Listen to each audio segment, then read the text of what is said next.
अस्सलाम वालेकुम viewers, cricket की बात लालो के साथ यूट्यूब चैनल पे एक बार फिर खुश आमदीद। एक नए प्रोग्राम के साथ, एक नए मौजू के साथ आप लोगों की खिदमत में हाजिर हुए हैं। आज पीएसएल में दो मैचेस हैं, बड़े मैचेस हैं।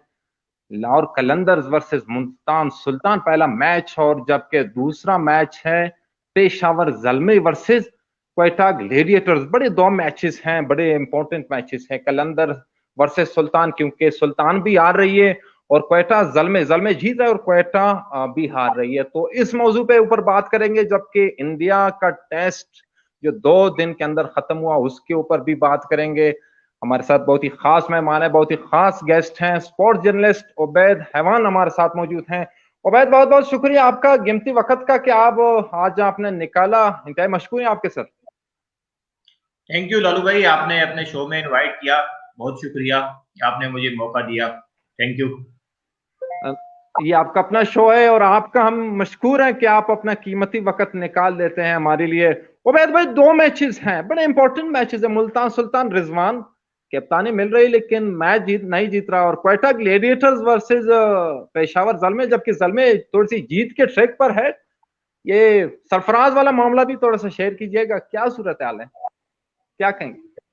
जी बिल्कुल लालू भाई, आज में और अब पहला मैच जो है वो लाहौर कलंदर और मुल्तान सुल्तान का है। और जैसा कि सबको पता है कि लाहौर कलंदर की टीम हम्म। कोई मैच हारी नहीं है और मुल्तान सुल्तान की टीम कोई मैच जीती नहीं है। हम्म। तो ये दोनों टीमें आज मध्य हम्म। मुकाबले हैं। लाहौर कलंदर की टीम इस वक्त जो है वो टॉप पर है 4 पॉइंट्स के साथ। दोनों मैच उन्होंने जीते हैं। और दूसरी तरफ मुल्तान सुल्तान की जो टीम है उसने अभी तक कोई मैच नहीं जीता और वो रन रेट की बुनियाद पर कोयटा से थोड़ा सा ऊपर, यानी कि 5वें नंबर पर है, कोयटा 6ठे नंबर पर है। तो आज हम्म। एक डू और डाई का है मुल्तान के लिए कि उसको लाजमी जीतना है अगर उसने इस टूर्नामेंट के अंदर रहना है और अगर उसने इस रेस में रहना है। कई हम्म। प्लेयर्स ऐसे हैं मुल्तान के जो कि अभी तक तो उस तरह की परफॉर्मेंसेस नहीं दिखा पाए। अगरचे पिछले मैच में मुल्तान ने बड़ा अच्छा किया और 193 का उन्होंने टारगेट दिया था, लेकिन उसको हम्म। जिस तरह से चेस किया गया तो वो सबके सामने हम्म। है। असल में जो नाइट के मैचेस हैं उसमें सबसे बड़ा प्रॉब्लम जो कप्तानों को आ रहा है वो है टॉस का। जो भी टीम कप्तान जी जी, टॉस। जो भी टॉस जीतता है वो स्ट्रेट अवे फील्डिंग करता है। और उसकी वजह ये है कि उसका एक बहुत बड़ा फैक्टर है, ड्यू फैक्टर जो है, उससे सारे ही कप्तान लगता है कि डर रहे हैं। क्योंकि जो भी कप्तान टॉस जीतता है वो दूसरी बैटिंग के लिए नहीं जाता, बल्कि वो दूसरी वो पहले बैटिंग के लिए नहीं जाता, वो स्ट्रेट अवे फील्डिंग के लिए जाता है और दूसरी टीम से बैटिंग कराता है और फिर खुद चेस करके जो है वो मैच जीत जाते हैं। तो ये ये कर बिल्कुल एक सिंपल सा फार्मूला हो गया है पीएसएल के अंदर। जी, ये कराची किंग्स वाली बात करूं, 197 एक बड़ा टारगेट है, बड़ा एक स्कोर है। बाबर आजम की बात करें, सोशल मीडिया के ऊपर जाहिर बात है हर कोई अपनी इजहार कर लेता है।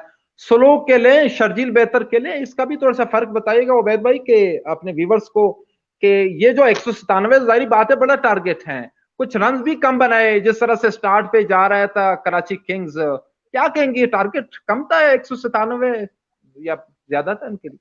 जी बिल्कुल, 197 का टारगेट जिस तरह से कराची खेलता था वो कम था। अगरचे अब देखें तो पावर प्ले में कराची ने बड़े बहुत स्लो खेला। शर्जील खान भी हम्म। और बाबर आजम भी दोनों ही बहुत स्लो खेल रहे थे। और जिस तरह से उन्होंने बाद में हिटिंग की, अगर वो शुरू से ऐसा करते तो ये स्कोर जो है वो कहीं 215 220 होता लाजमी। और अगर हम देखें कि शकील खान भी काफी स्ट्रगल करते हुए आ रहे थे और उनसे रन नहीं बन रहे थे, लेकिन इस मैच में उन्होंने विकेट पर रुककर पहले देखा, विकेट को देखा और बॉलर्स को देखा, सूरत हाल को देखा। शुरू में उन्होंने रन नहीं बनाए, वो फंस रहे थे। अगर उस वक्त शर्जील खान आउट हो जाते तो इतना बड़ा स्कोर ये भी नहीं बनता। लेकिन हमने देखा कि शर्जील खान ने विकेट पर रुककर स्कोर बनाया और उसके बाद वो खुले हम्म। और फिर सेंचुरी भी की। उसी तरह बाबर आजम जो है वो बिल्कुल स्लो खेलते रहे और बाबर आजम भी हमने देखा साउथ अफ्रीका सीरीज को अगर आप उठाकर देखें, टेस्ट मैचेस और T20 में, तो बाबर हम्म। आजम ने कोई बड़ा स्कोर नहीं किया। जी जी। तो शायद यही वजह थी कि हम्म। बाबर आजम भी जो है वो स्लो स्लो खेल रहे थे। और उन्होंने जो है वो काफी टाइम दिया अपने सेंचुरी के लिए भी। तो इस तरह की बैटिंग जो है वो टेस्ट क्रिकेट के अंदर और वनडे क्रिकेट के अंदर तो चलती है, लेकिन T20 में इस तरह की बैटिंग जो है वो कहा जाता है कि ये जुर्म है कि अगर आप 50 गेंदों पर 50 रन बनाएं या आप 50 गेंदों पर 60 रन बना रहे हैं, तो ये T20 क्रिकेट के अंदर इस तरह की चीज जो है वो नहीं देखने में आती। और अगर एक और चीज समझ में नहीं आई कि कराची किंग्स के हाथ में उस मैच में काफी विकेट्स पड़ी थी। 3 विकेटों के नुकसान पर उन्होंने 197 रन बनाए, और जिस तरह के चांसेस मिले हमने देखा कि जो इस्लामाबाद के बॉलर्स थे उन्होंने चांसेस दिए। 3 नो बॉल पे 3 कैच जो है वो हुए, लेकिन वो नो बॉल निकली। तो उससे जो है वो कराची किंग्स को फायदा उठाना चाहिए था, लेकिन जिस तरह का फायदा उठाना चाहिए था वो उन्होंने नहीं उठाया। आखिर में विकेट हाथ में होने के बावजूद आखिरी के 5 ओवर्स देखें तो उसमें एक जो 2 बाउंड्रीज लगी हैं। तो इस तरह की क्रिकेट जो है वो आज के जदीद दौर में इस तरह की क्रिकेट नहीं खेली जाती। आखिर में तमाम टीमें जो है वो मारती हैं, वो खुलकर खेलती हैं, और खासतौर पे उस वक्त जब विकेट्स आपके हाथ में हों। तो बिल्कुल ये जो है ना 215-220 का टारगेट होना चाहिए था, लेकिन कराची किंग्स ने ऐसा नहीं किया। और बाबर आजम खुद जो है वो लगे रहे और उन्होंने अपनी बैटिंग की। शर्जील खान ने अच्छी बैटिंग की, बाद में जो उन्होंने हिटिंग की 8 छक्के उन्होंने लगाए, तो उनकी बैटिंग जबरदस्त रही, लेकिन उन्होंने जो वक्त शुरू में जाय किया तो उसका भी नुकसान हुआ। और फिर आखिर में बाबर आजम ने जिस तरह से वक्त जाय किया, तो उस मैच में कराची को जो है वो जीतना चाहिए था, लेकिन अनफॉर्चुनेटली वो अपना टारगेट नहीं पूरा कर पाए। जी बिल्कुल बिल्कुल, यानी कि कराची ने 10 से 15 रन कम बनाए थे इस मैच में। ठीक है उबैद भाई, ये रिजवान की कप्तानी बड़ी अच्छी बात है कि एक परफॉर्मर आकर एक नेशनल टीम में एक जबरदस्त फॉर्म कर देता है, T20 में या टेस्ट क्रिकेट में अच्छी फॉर्म कर देता है। फिर यहाँ पर PSL में जब इनको कप्तानी मिली, अच्छी बात है, लेकिन इस वक्त इनकी गेंदबाज इनका साथ नहीं दे रहे हैं। तो क्या ये प्लेइंग 11 आप तब्दील करवाएं, जिससे लाजमी नहीं सोहेल तनवीर एक सीनियर गेंदबाज हैं या उन्होंने काफी क्रिकेट के लिए पाकिस्तान के लिए, इसमें कोई शक नहीं, लेकिन हर चीज परफॉर्मेंस की बुनियाद पर होती है ना। तो ये सरफराज, ये जो रिजवान की कप्तानी का मसला है, तो आप चेंजिंग क्यों नहीं करते? आप सोहेल तनवीर लाजमी नहीं आप गेंद उसी के हाथ में दे देते हैं, 20 रन दे देते हैं, 18 रन दे देते हैं। तो ये समझ नहीं आता रिजवान का मुझे कि सोहेल तनवीर के साथ क्या है ये मसला। देखिए, मोहम्मद रिजवान को अभी कप्तानी मिली है, और अगरचे उन्होंने न्यूजीलैंड में पाकिस्तान की कप्तानी की थी जब बाबर आजम अनफिट थे, लेकिन वहां भी वो कोई अच्छा तासुर एज ए कैप्टन वो छोड़ने में कामयाब नहीं हुए। और अब उन्हें PSL में कप्तानी मिली है, इससे पहले वो पाकिस्तान A टीम की भी कप्तानी करते रहे, पाकिस्तान शाहीन की भी कप्तानी करते रहे। तो उससे जो डिसीजन है वो हमें उस तरह के नजर नहीं आ रहे। एक तो उन्होंने मुल्तान सुल्तान ने जो है वो अपने पिछले सीजन के कप्तान शान मसूद को बाहर बिठाया हुआ है, अभी तक उनको एक मैच नहीं दिया गया। उसके बाद जो उनकी 11 खेल रही है, तो उसमें भी पिछले मैच में जिस तरह से उन्होंने शाहनवाज धानी को मौका दिया, जो कि फास्ट बॉलर है, लाड़काना से उनका ताल्लुक है, तो उसने बड़ी अच्छी परफॉर्मेंस दी है। बिल्कुल, और शाहनवाज धानी को मौका मिला, और उसने हालांकि उसको रन्स पड़े, लेकिन उसने 2 विकेटें भी ली और उसकी बॉलिंग अच्छी रही। बहरहाल सूरत हाल ऐसी थी कि उसमें कोई भी बॉलर होता तो उसको रन्स पड़ते। सोहेल तनवीर की जहां तक आपने बात की, तो सोहेल तनवीर T20 क्रिकेट के एक मंझे हुए बॉलर अगर उनको कहा जाए तो बेजा ना होगा, क्योंकि वो IPL भी खेल चुके हैं, वो दुनिया की दूसरी लीग्स भी खेल रहे हैं इस वक्त। अगर आप देखें, कैरेबियन प्रीमियर लीग है, वहां वो जाते हैं। उसके अलावा बांग्लादेश में लीग खेली गई, श्रीलंका में वो खेले, उसके अलावा जितनी लीग्स होती हैं वो वहां पर वो खेलते हैं। तो T20 क्रिकेट में उनको अच्छा खासा तजर्बा है, लेकिन यहाँ हमने देखा कि PSL में वो उस तरह की परफॉर्मेंस नहीं दिखा पा रहे अब तक। उसके अलावा शाहिद खान अफरीदी, जो कि बहुत बेहतरीन बॉलर है T20 के, वो भी उस तरह की परफॉर्मेंस उनकी अब तक नजर नहीं आई। दूसरा ये कि उस्मान कादिर को खिलाया बहुत जबरदस्त, लेकिन आपके पास इमरान ताहिर भी बैठा हुआ है, मुल्तान सुल्तान की हम बात कर रहे हैं। तो मोहम्मद रिजवान को जो है उसके ऊपर भी तवज्जो देनी चाहिए कि एक वर्ल्ड क्लास स्पिनर आपके पास है। अगर आप स्पिन अटैक को ही मजबूत करें। उबैद भाई शाहिद खान आफरीदी इसमें कोई शक नहीं बड़ा प्लेयर है। और इमरान जो सोहेल तनवीर की हम बात करें, जैसे आपने कहा कि उन्होंने दुनिया की हर लीग्स के लिए, कोई शक नहीं, दुनिया की वेस्ट जो इंडियन प्रीमियर लीग उन्होंने खेला, वेस्ट इंडीज के प्रीमियर लीग उन्होंने खेला, तो कोई शक नहीं। ये अब जाहिर बात है, आपको तो रिजल्ट देना है ना। जब रिजल्ट टीम में नहीं होगा तो आप खिला रहे हैं उसी प्लेयरों को, तो ये चेंजिंग वगैरह अगर आप ये सीनियर्स की, जाहिर बात है इज्जत तो होनी चाहिए।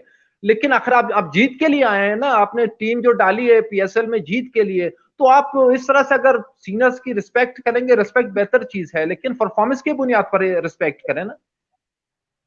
बिल्कुल परफॉर्मेंस होनी चाहिए, क्योंकि अब मुल्तान सुल्तान 2 मैच हारने के बाद अब काफी जो है कम टाइम है। अगले मैचेस में मुल्तान को लाजमी परफॉर्म करना है और उनको ऊपर आना है। अगर वो इस लीग के अंदर, इस टूर्नामेंट के अंदर अपने आप को इन रखना चाहते हैं, तो मुल्तान सुल्तान को लाजमी जीतना है। और जीतने के लिए उनको अपनी हिकमत अमली चेंज करनी होगी। कप्तान नए हैं, लेकिन कप्तान को दायरे कप्तानी दी गई है, तो उनकी अपनी परफॉर्मेंस तो है, लेकिन उनकी अपनी परफॉर्मेंस भी उस तरह की नहीं है कि जिस तरह से मतलब वो टीम को लेकर चलने वाले हों या लीडिंग फ्रॉम द फ्रंट का वो किरदार अदा कर रहे हो। अभी तक रिजवान की तरफ से वो चीज नजर नहीं आई। अगरचे वो रन्स कर रहे हैं, एक मैच में उन्होंने 71 रन किए, 40 रन किए, लेकिन वो स्लो खेल रहे हैं। अगर वो अपनी टीम के लिए खेलें और सूरत हाल के मुताबिक खेलें, तो इससे ज्यादा रन कर सकते हैं। और जहां तक बात है उनके दूसरे बैट्समैनों की, तो उनको भी जरूर साथ देना होगा कप्तान का। और इसके बगैर टीम नहीं जीत सकती, क्योंकि क्रिकेट एक टीम गेम है। ना रिजवान अकेला जिता सकता है, ना शाहिद अफरीदी अकेला जिता सकता है, ना सोहेल तनवीर अकेला जिता सकता है। तो सबको मिलकर खेलना होगा, बैठना होगा। टाइम मिला है इनको, ये बीच में एक दिन का गैप था। और पिछला मैच अगर मुल्तान का देखा जाए तो 2-3 दिन मुल्तान को मिले हैं। उन्होंने अपनी टीम मीटिंग के अंदर जो है वो इस चीज को डिस्कस किया होगा, और हो सकता है कि आज कुछ चेंजेस हमें नजर आए मुल्तान की साइड में। तो होपफुल के मुल्तान की टीम इस दफा अच्छा परफॉर्म करेगी।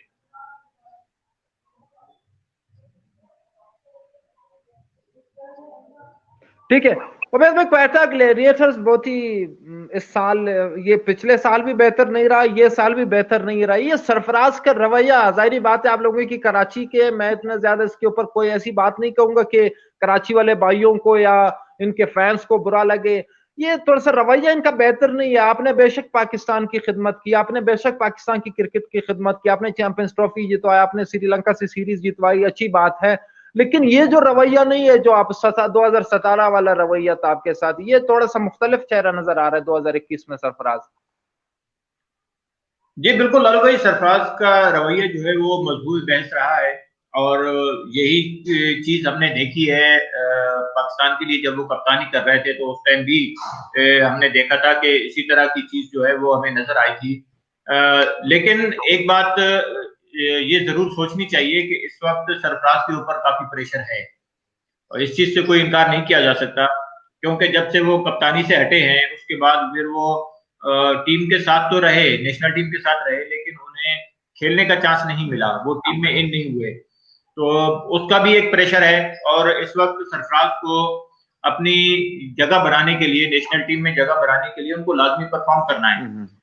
उसके लिए रिजल्ट देना होगा। अब रिजल्ट ये है कि इस वक्त तक सरफराज अपने जो कुछ उन्होंने सोचा हुआ था कि मैंने पीएसएल में ये करना है, उसमें वो कामयाब नहीं हो सके, ना ही बतौर कप्तान, ना ही बतौर बैट्समैन, और ना ही बतौर विकेट कीपर। अगर हम देखें उनकी कप्तानी की बात करें, तो उनका जो फील्ड के अंदर हमें रवैया नजर आया, उससे खिलाड़ी देखे, अगर कप्तान एकदम से फील्ड के अंदर अपने ही खिलाड़ियों के ऊपर शाउट करेगा, या अपने ही खिलाड़ियों के ऊपर जो है वो तंज करेगा, या उनके ऊपर बातें करेगा, तो उससे होता ये है कि खिलाड़ियों का जो मोराल है वो डाउन हो जाता है। तो यही चीज हमें देखने में आई क्वेटा के मैचेस में भी। और जिस तरह से सरफराज का रवैया था, उससे काफी सारी चीजें जो है वो उनके अगेंस्ट गई हैं। काफी लोगों ने इसके ऊपर बात भी की, और इसके ऊपर सरफराज को जरूर सोचना होगा कि अगले मैचेस में उन्होंने अपने आप को बेहतर करना है। और लाजमन उनकी जो टीम मैनेजमेंट है, उन्होंने भी इसके ऊपर सरफराज से बात की होगी और उम्मीद है कि सरफराज अपने रवैये को भी बेहतर करेंगे, जी क्योंकि बिल्कुल। अब उन्हें लास्ट जीतना है। 2 मैचेस क्वेटा की टीम हार चुकी है और पिछले सीजन में भी क्वेटा ने काफी मायूस किया अपने शायकीन को, और इस सीजन में भी अब तक क्वेटा की टीम उस तरह से परफॉर्म नहीं कर पाई। हम देखते हैं कि क्रिस गेल उनके साथ से चले गए, लेकिन फैफ डू प्लेसी आए हैं और उसके बाद डेल स्टेन ने भी ज्वाइन कर लिया क्वेटा की टीम को। तो होपफुली क्वेटा की टीम इस दफा अच्छी परफॉर्म करे, और फैफ डू प्लेसी और डेल स्टेन के आने के बाद टीम को फर्क पड़ेगा, और क्वेटा की टीम अगर आज जीतती है तो वो इस रेस में फिर से शामिल हो जाएगी। जी।